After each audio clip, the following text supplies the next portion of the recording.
Kasunod nga po ng pagkapanalo ng Team Canada sa unang game nito sa FIBA World Cup ay napatunayan nga po ng kanilang kupunan na kaya nilang patumbahin ang Team USA. Yan naman ang ating unang storya dito sa ating panibagong video na sasamahan ko na rin ang balitang palpak nga daw po ayon sa mga fans ang 8-man rotation ni Coach Chot Reyes at ang pagpapapasok nila kay Junmar Fajardo sa starting 5. Kaya mga idol, tara!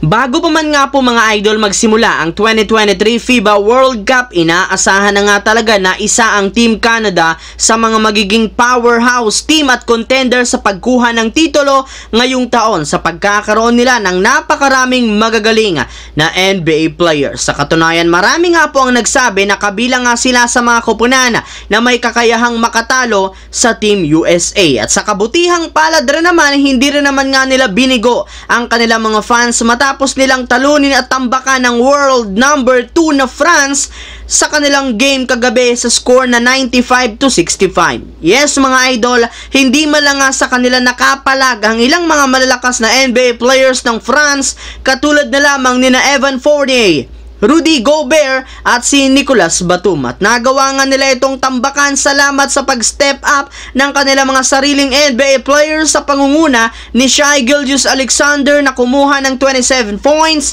Kelly Olynyk na merong 18 points, Dillon Brooks na kumuha ng 12 points. Kaya dahil nga po dyan, marami na nga po mga fans at analyst ang kayang talunin at nagsasabi na tutumbahin nila ang Team USA kung sakali mang magkatapat silang dalawa sa knockout stage. Samantala, pumunta naman tayo sa ating pangalawang storya dito sa balitang usap-usapan nga po ngayon ng mga fans na palpak nga daw po ang 8-man rotation ni Coach Chot Reyes at ang pagpasok kay Junmar Fajardo sa starting 5. Katulad nga po mga idol ng inaasahan matapos nga pong matalo ang ating national team sa kanilang laro kontra sa Dominican Republic, marami na naman nga po mga fans ang sinisi si Coach Chot Reyes, gayong eto nga daw talaga ang tunay na nagpababa sa gilas. Unang-una nga dyan ayon sa mga fans ay ang katotohanan na wala rin naman nga pong play ang gilas. Sa katunayan, masyado nga silang umaasa sa mga isolation plays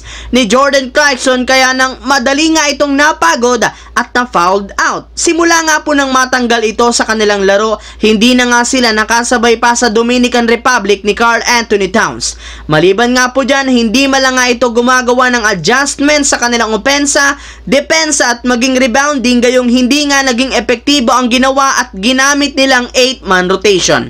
Yes mga idol, hindi rin naman ito masyadong nagamit ng maayos sina Renz Abando, Kai Soto at si Kiefer Ravena na pare-pareho niyang binangko at binigyan lamang ng maliit na playing time. Kaya kailangan nga po ni Coach Chot Reyes na gumawa ng adjustment sa kanilang rotation sa kanilang susunod na laban kung gusto man nilang makakuha ng panalo, katulad na lamang ng paglalagay sana nila kay Junmar Fajardo sa kanilang starting lineup upang makasabay sila agad ng mas maaga. Dagdag pa nga po dyan mga idol, kailangan nga po ni Coach Chot Reyes na ma-maximize ang playing minutes ni Jordan Clarkson na kung susumadahin pwede naman nga sana kahit papanong ipasok dito unti-unti si CJ Perez na malaking tulong na rin naman sa pagbibigay ng play at gumawa ng space sa kanilang mga shooter.